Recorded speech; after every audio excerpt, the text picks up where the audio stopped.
Hola y bienvenidos a mi canal de YouTube una vez más. Hoy vamos a ver el caso de Kim Wall. Como en otras ocasiones, les pido perdón por el reflejo que se puede producir por los anteojos, pero es que ya a esta hora de la noche me es realmente necesario. Tengo astigmatismo, según me dijo el doctor.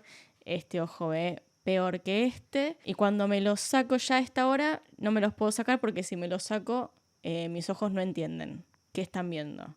Como que este no entiende que este vea mal. Es muy gracioso, pero también me duele la cabeza si hago eso. Por otro lado, un detalle que tal vez no les importa en lo absoluto es que me duelen los hombros. Me duelen los hombros y por eso por ahí me vaya moviendo a través del video medio raro. Porque, por si no me siguen en Instagram, que no pasa nada si no lo hacen, no hay problema. Chocamos con el auto y estas son las consecuencias. Me duelen los hombros. Nada más. Pero antes de empezar, veamos lo que ofrece el sponsor de este video. Hoy por hoy tenemos herramientas que nos permiten tener una mayor seguridad respecto a lo que hacemos en línea y quienes pueden ver nuestra información. Para estas cosas contamos con servicios como CyberGhost VPN, nuestro sponsor de hoy, con quienes ya hemos trabajado en este canal. CyberGhost VPN encripta tu información para mantenerte seguro mientras navegas. Cuando usas internet, tu información siempre está expuesta a terceros, incluido tu proveedor de internet. CyberGhost VPN oculta tu dirección IP y te mantiene completamente anónimo. Este servicio es particularmente útil para proteger tus dispositivos de sitios web maliciosos y hackeos siempre que te conectes a una red Wi-Fi pública insegura, por ejemplo, en centros comerciales. Con esta VPN ya no te tenés que preocupar de que alguien robe tu información y tiene más de un uso, ya que te permite saltarte las restricciones de países a la hora de ver contenido en línea. No solo podrás ver videos de YouTube que están bloqueados en tu país, sino también acceder a diferentes y más amplios catálogos en 40 plataformas de streaming, entre las que se incluyen Netflix, Hulu y Disney Plus. Con un par de clics puedes cambiar tu ubicación a otro país y disfrutar, por ejemplo, del catálogo de Netflix de Estados Unidos, que tiene un 50% más de contenido que los catálogos de América Latina y España. CyberGhost VPN está disponible para Windows, Mac, iOS, Android, Amazon Fire Stick, Linux, Smart TVs y consolas de videojuegos. Con una única suscripción puedes conectar hasta 7 dispositivos diferentes al mismo tiempo para que puedas compartirlo con tus familiares y amigos. Si no estás satisfecho con el servicio, tenés un reembolso garantizado dentro de los primeros 45 días, por lo que no corres ningún riesgo. Con una calificación de 5 estrellas en Trustpilot y más de 38 millones de usuarios en todo el mundo, es la mejor manera de mantener tus datos seguros mientras accedes a contenido de todas partes. Así que ya seas un padre preocupado o un individuo que utiliza internet a diario, este servicio te va a servir para mantener todo aquello que querés seguro. Usando el enlace de descuento especial en la descripción de este video puedes obtener CyberGhost VPN por solo 2,3 centavos de dólar al mes y recibir un bono de 4 meses totalmente gratis. Así que muchas gracias a CyberGhost VPN por patrocinar este video. Creo que esas son todas las aclaraciones, así que ahí arriba en la que está en pantalla pueden ver el resto de los casos que tengo en el canal. Acá abajo tienen mis redes sociales por si quieren seguirme en alguna de ellas. Y sin nada más que decir, comencemos.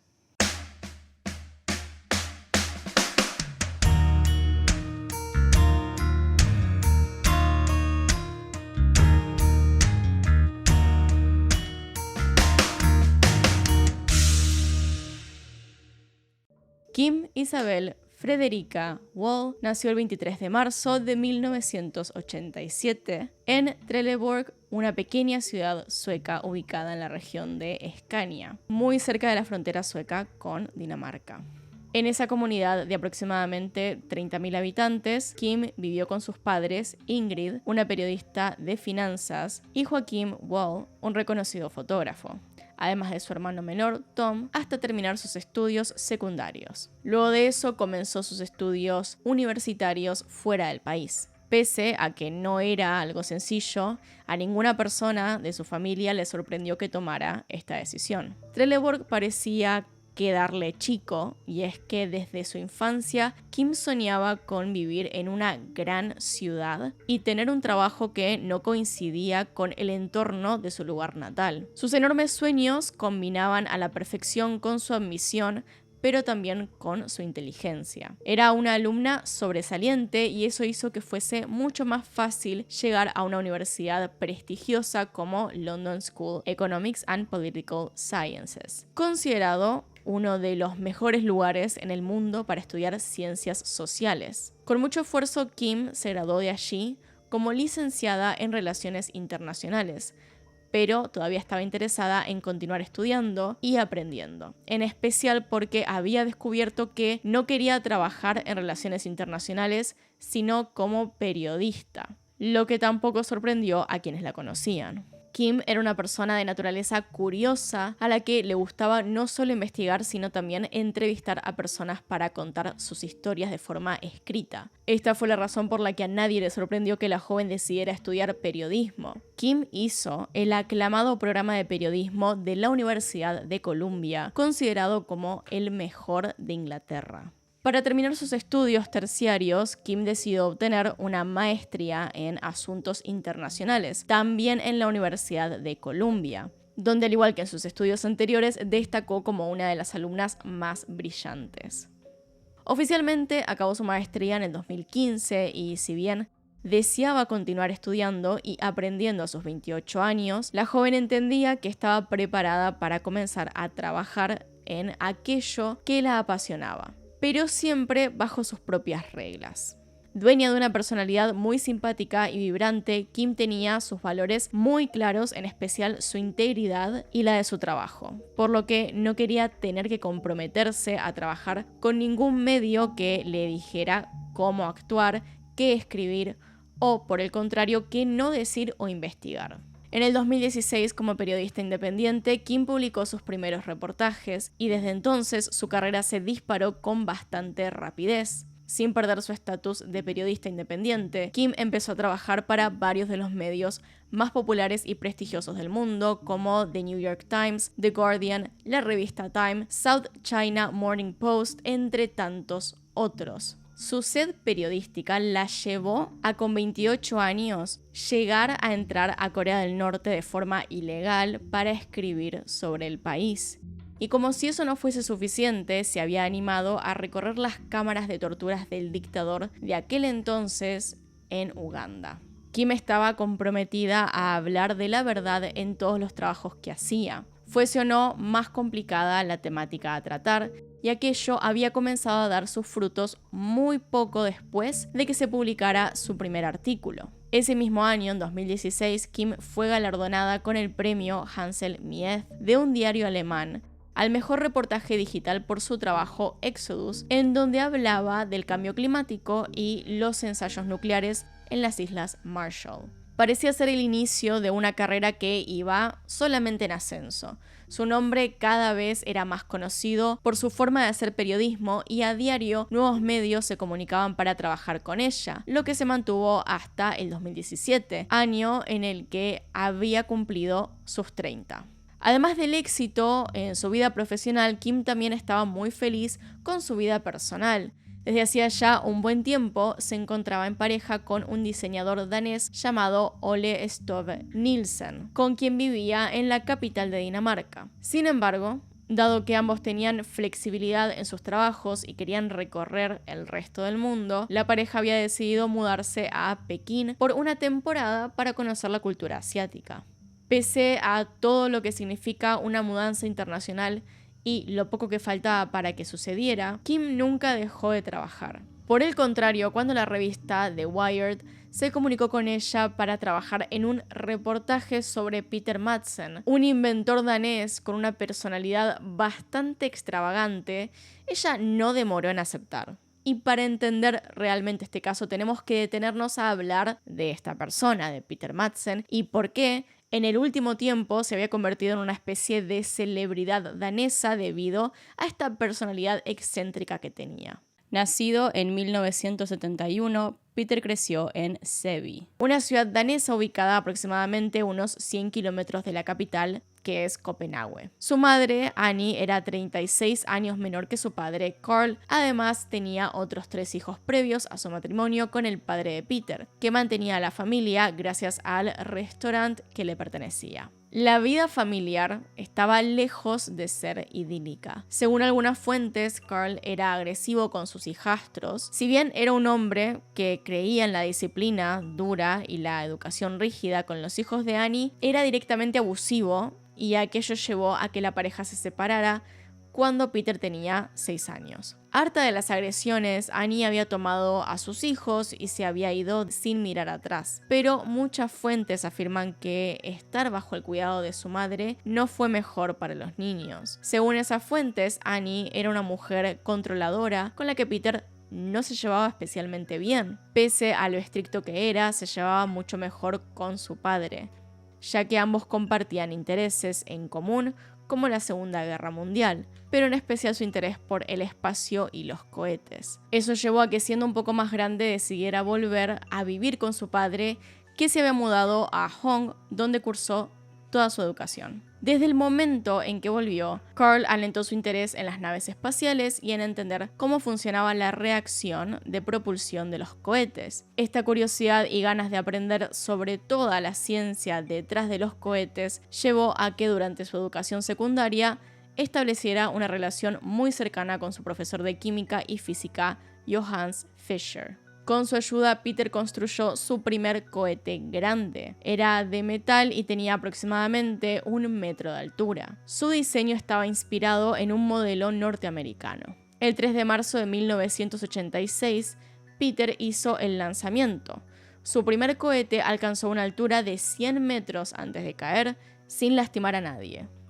Al año siguiente, cuando terminó la secundaria, Peter fue aceptado en un programa de Gymnasium, una especie de bachiller en la que el objetivo es preparar a los estudiantes para la universidad, dándoles conocimientos un poco más avanzados. Obviamente, el de Peter tenía que ver con ciencias y físicas. Para cursarlo, debió mudarse a Kalundborg, donde pasó a vivir en una especie de casa para estudiantes. A sus 18 años, su padre falleció, por lo que, sin un motivo por el cual volver a Hong, Peter se instaló completamente en Kalundborg, donde comenzó a codearse con ingenieros y personas que, como él, tenían interés en las naves espaciales. Fue así como Peter decidió dedicarse a su gran pasión: crear cohetes y también submarinos, aunque nunca hizo ninguna carrera terciaria para ello. Pero eso no fue un obstáculo para que se transformara en un inventor y creador. Con su carisma como su mejor herramienta, en 2008, viviendo en Copenhague, fundó la empresa Suborbitals, con la que pretendía lanzar cohetes tripulados, aunque para poder hacerlo necesitaba encontrar sponsors, lo que no le fue muy complicado. Con el dinero que le habían dado, Peter construyó, ese mismo año, un submarino al que llamó UC-3 Nautilus. Tanto su diseño como su construcción había sido llevado a cabo por él, lo que por supuesto generó mucha curiosidad por su persona. Durante aquella época, Peter comenzó a conceder entrevistas a los medios de comunicación. Es el submarino de fabricación privada más grande del mundo. Repetía cada vez que tenía ocasión, y aquello provocó que su nombre empezara a llamar cada vez más la atención como el excéntrico inventor. En los siguientes años se hicieron varios documentales sobre él e incluso se publicó un libro con su biografía. Lentamente se había ido convirtiendo en una especie de celebridad, con la que medios nacionales e internacionales querían hablar para escuchar contar sus historias un tanto increíbles. Que Kim lo llamara de parte de The Wired para entrevistarlo en 2017 no era algo entonces fuera de lo común. En aquel momento era el director del laboratorio espacial Rocket Madsen, con el que Peter continuaba buscando lanzar cohetes y nanosatélites al espacio, para lo cual contaba con un hangar. Para esas alturas, Peter estaba casado y seguía disfrutando de su estatus de celebridad. De hecho, en octubre de ese mismo año se iba a estrenar una película sobre su vida, por lo que el reportaje de The Wired estaba sumamente justificado y él no demoró en aceptarlo. Dado ese contexto, entonces, es que podemos pasar a los hechos.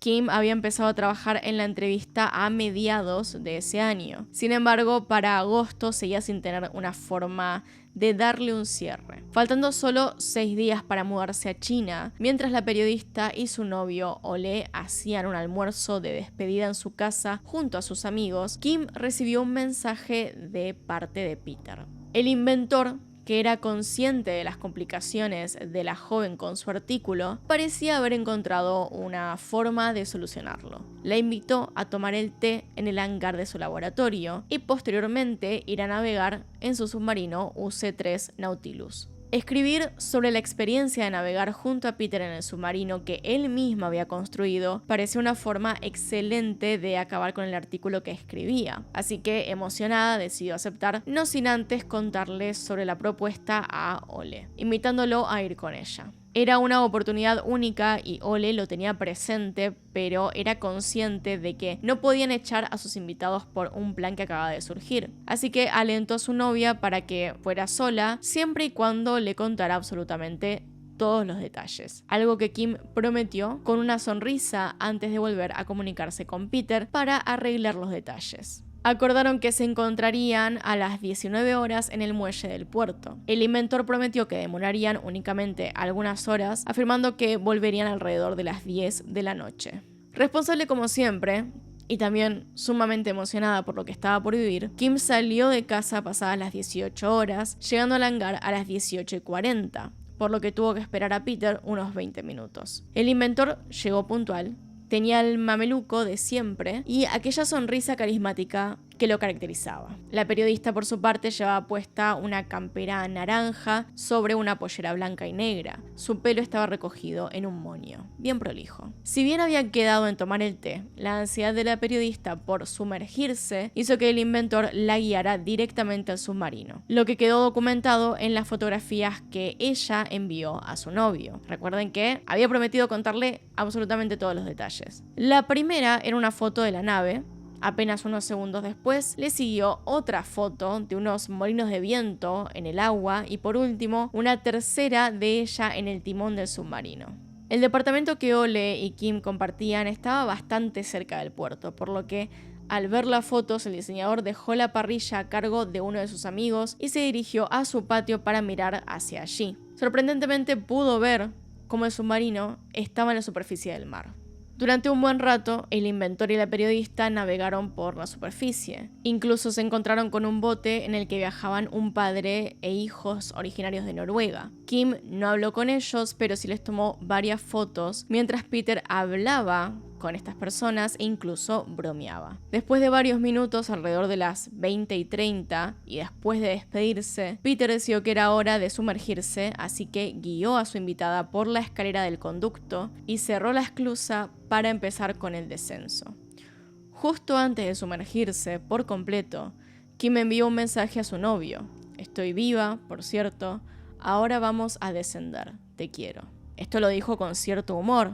Unos segundos después agregó: "Peter trajo café y galletas". Ninguno de los mensajes era necesariamente intrigante, no parecía que Kim estuviera en peligro o siquiera se sintiera incómoda con la situación. Sin embargo, esos serían los últimos mensajes que Ole recibiría de su novia. Ninguno de los mensajes que intentó enviar después le llegaron.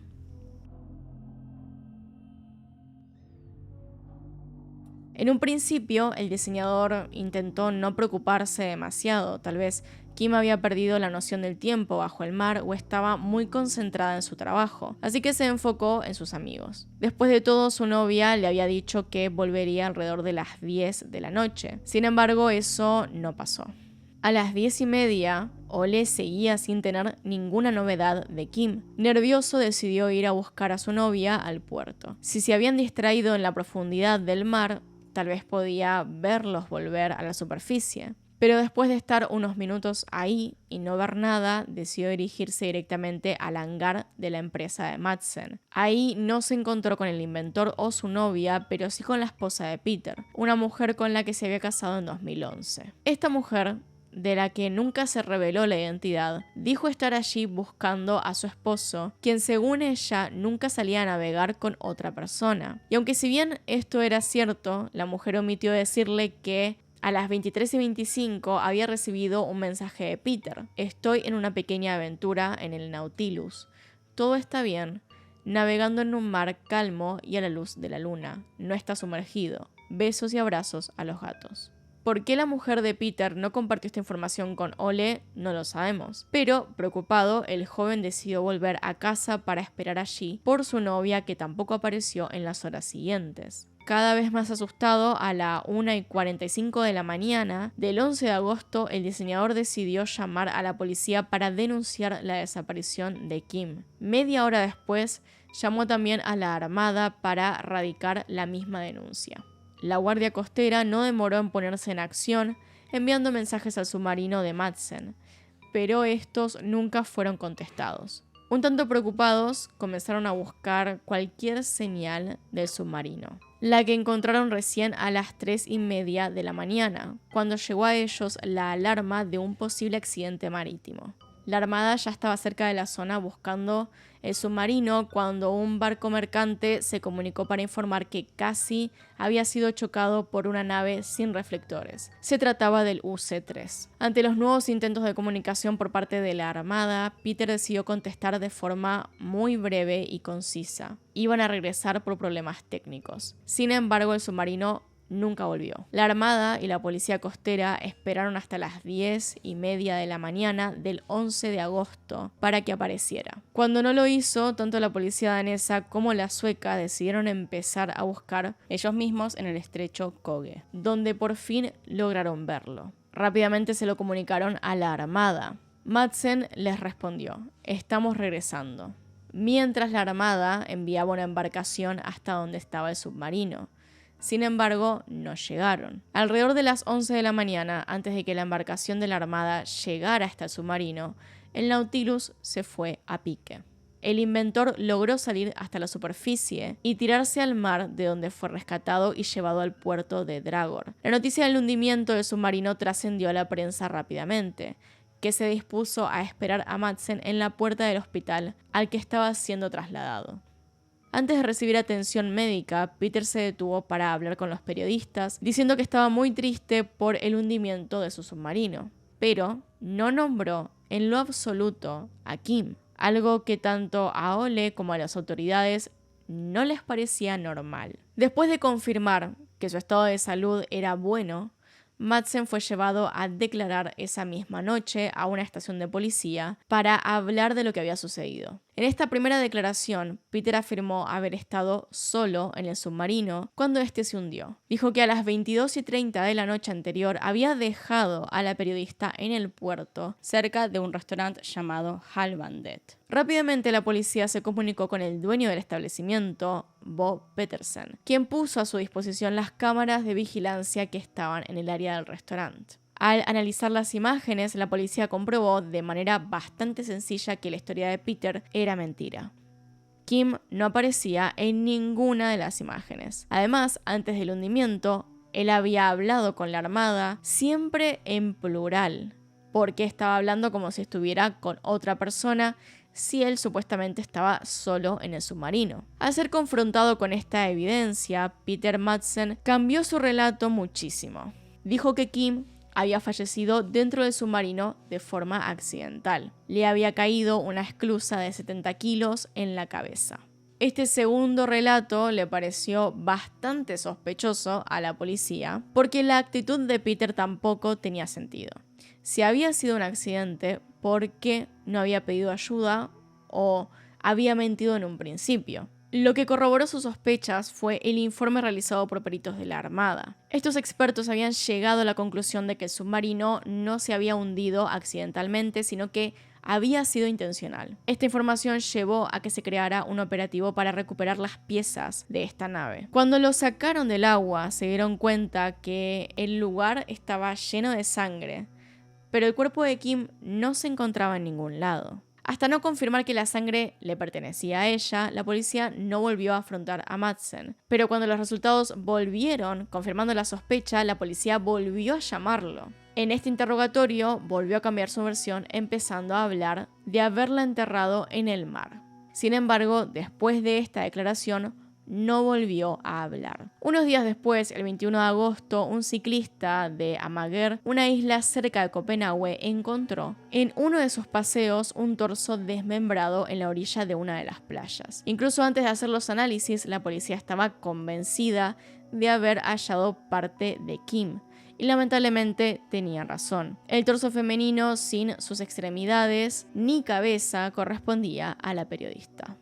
Peter quedó bajo arresto preventivo mientras el foco de atención se ponía en recuperar el resto del cuerpo de la mujer, para lo que se debió organizar un operativo de búsqueda con ayuda de la Armada y en el que participaron una buena cantidad de buzos experimentados. El área de búsqueda era muy grande y los hallazgos se fueron haciendo paulatinamente en diferentes lugares. Llevó varias semanas.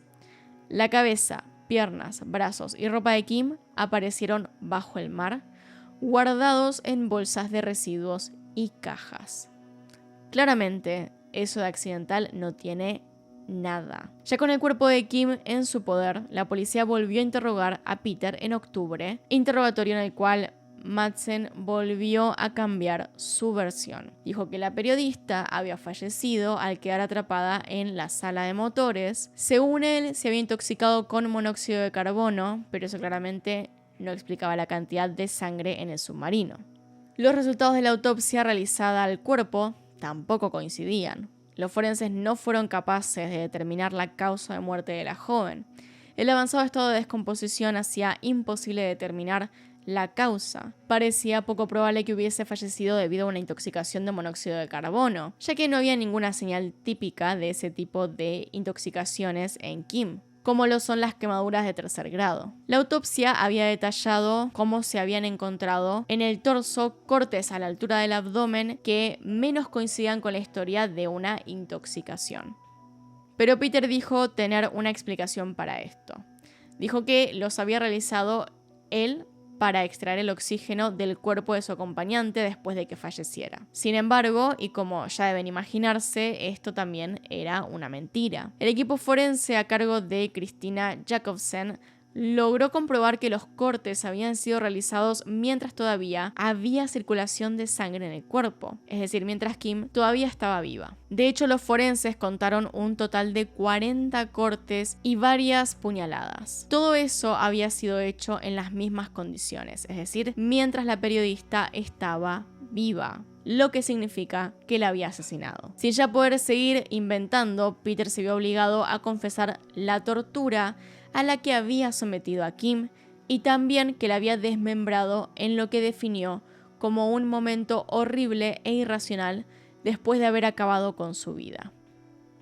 Lo peor era que no solo había hecho todo eso, sino que después de haberla descuartizado, había atado cada parte de su cuerpo con distintos metales para que no flotara hacia la superficie. En cuanto al torso, había intentado otro método. Introdujo en los pulmones una especie de tubos con los que sacó el oxígeno para que no flotara, aunque esto claramente no funcionó. El cuerpo de Kim, o lo que quedaba de él, mostraba lo macabro de sus últimas horas de vida. Presentaba daños prácticamente en todos lados, pero el inventor parecía haberse ensañado específicamente con su zona genital, donde había realizado 14 cortes. Con toda esta nueva información, quedaba comenzar a reconstruir los hechos, una tarea que no era necesariamente sencilla. Le llevó varias semanas de investigación en las que también allanaron la casa del inventor, encontrando evidencia de un hombre que parecía estar profundamente perturbado. En el disco duro de una computadora en su casa encontraron más de 40 videos reales de mujeres siendo torturadas frente a cámaras. Entre los videos más macabros podían verse imágenes de mujeres siendo empaladas, quemadas y otro montón de cosas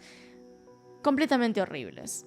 En otro disco duro encontraron almacenados 100 links que dirigían a videos como los que había en la otra computadora. La hipótesis de que Peter Madsen había actuado de forma premeditada para cumplir sus fantasías más oscuras comenzó a tomar más peso para la policía, quienes decidieron también interrogar al entorno del inventor. Sorprendentemente, los fetiches de Peter no eran algo desconocido para sus amigos. Camila Ledegard, una de las amigas más cercanas de este hombre, dijo que asistía con frecuencia a fiestas sexuales fetichistas. Sus compañeros de trabajo agregaron que le gustaba hacerse llamar el sádico, algo que era, evidentemente. Finalmente, con la evidencia recogida, la policía reconstruyó los hechos de la siguiente forma. Según ellos, ni bien Peter y Kim estuvieron dentro del submarino, el inventor ató a la joven a unas cañerías o tubos dentro de la nave, lo que explicaba las marcas de amarre que se habían hallado quemadas en las muñecas de la chica. Dado el tipo de quemaduras por fricción, la policía supuso que la había inmovilizado con cuerdas y posiblemente las propias medias de Kim, de quien abusó en repetidas ocasiones antes de ahorcarla hasta que perdiera el conocimiento. Pero la policía creía que allí no acababa todo. Estaban convencidos de que Peter también la había torturado y empalado viva antes de que, sin poder seguir soportando tanto dolor, Kim perdiera la vida. Era imposible determinar cuál había sido la causa específica por la que el corazón de la periodista se había detenido, pero no quedaban dudas de que Madsen había sido la razón de su muerte. El fiscal Jacob Butch Shepsen fue el responsable de dirigir los últimos tramos de la investigación y preparar el caso contra el inventor. La intención del fiscal desde el primer momento en que se le asignó el caso fue lograr que Madsen fuese sentenciado a cadena perpetua. Butch estaba convencido de que Kim no era la primera víctima de Peter y por lo tanto se aseguró de analizar diferentes casos sin resolver para confirmar sus sospechas. El que más llamó su atención fue el de una turista japonesa llamada Kazuko Toyonaga, de 22 años, que había desaparecido en la misma ciudad, pero cuando Peter tenía 15 años, es decir, en 1986. Al igual que en el caso de Kim, esta chica apareció descuartizada con heridas similares a las de la periodista. Pese a las sospechas del fiscal y los investigadores, no había evidencia que lograra conectar los dos casos, por lo que dejaron de lado el homicidio de Kazuko y se enfocaron en armar un caso fuerte contra Peter para llevarlo a tribunales. El juicio inició el 8 de marzo del 2018 y, como era de esperarse, fue seguido de cerca no solo por los medios daneses, sino también por los internacionales. De hecho, más de 15 países de todo el mundo enviaron a periodistas para que cubrieran el juicio, en el que Madsen se siguió declarando inocente. El fiscal Butch argumentó que Peter había planeado de manera detallada el crimen, llevando herramientas de tortura que posteriormente había utilizado para herir a Kim. Nada de lo que había sucedido esa noche era un accidente, sino un plan para cumplir una de sus fantasías más oscuras. Pese a no admitir abiertamente acabar con la vida de la periodista, Peter Madsen admitió haber dormido unas horas dentro del submarino con el cuerpo sin vida de la chica y después de su siesta haberlo desmembrado. Con mucha tranquilidad, dijo: "Primero intenté con un brazo y fue relativamente rápido. Fue todo muy rápido y la saqué del submarino". A nadie le costó mucho creer la afirmación del fiscal sobre el inventor. Peter realmente parecía ser un hombre muy frío, sin ningún tipo de remordimiento o culpa por lo que había hecho. En todo el juicio, él pareció demostrar emoción únicamente cuando el fiscal Butch lo increpó directamente sobre la cantidad de videos morbosos que veía. Sin una respuesta lógica que dar, el inventor se enojó. Durante los 12 días que duró el juicio, el jurado tuvo que ver toda la evidencia terrible y prestar suma atención a cada pieza. En el proceso judicial también se determinó que Peter había intentado llevar a otras 3 mujeres al submarino antes de Kim, pero por un motivo u otro, todas habían terminado rechazando esta oferta. Aunque las audiencias judiciales habían terminado mucho antes, el juicio acabó de manera oficial el 25 de abril, cuando se dio a conocer su sentencia. Fue declarado culpable de los 3 cargos que enfrentaba: homicidio premeditado, manejo indecente de un cuerpo y abuso sexual. Por la gravedad de sus crímenes y la frialdad con que los había cometido, fue sentenciado a cadena perpetua, aunque esto no significa que vaya a pasar toda la vida en la cárcel. Previo a que se diera a conocer la sentencia, su esposa solicitó el divorcio, pero esto no afectó demasiado a Madsen, que acabó entablando una relación romántica con una mujer de 40 años que trabajaba en la cárcel. Al darse a conocer esta relación, la mujer, que por cierto era madre soltera, terminó siendo despedida de su trabajo. Pero Peter se las arregló para seguir conquistando. De hecho, a finales del 2019 volvió a casarse con una activista rusa llamada Jenny Korpen, que había llegado a Dinamarca como refugiada política. Sin embargo, su matrimonio, porque sí, se casaron, no duró demasiado, ya que en enero del 2022 pidieron el divorcio. Este hombre sigue siendo una especie de personalidad en Dinamarca, pero ya no por sus inventos, sino por lo macabro de su crimen. Y es así que llegamos al final del video. Este caso me lo pidieron bastante a través de los años, no tengo idea por qué ignoré este pedido, tal vez por lo cruel y por lo detallado que es, pero de todas formas acá lo tienen. Díganme si lo conocían y qué opinan al respecto. Y recuerden que abajo en la descripción va a figurar el link de la oferta especial de CyberGhost VPN. Acá están los Patreons y los miembros del canal. Gracias por apoyarme a través de esas plataformas. Y sin nada más que decir, acá tiene un video nuevo, acá tiene un video recomendado. Se pueden suscribir haciendo clic en mi cara y nos vemos en otro video. Adiós.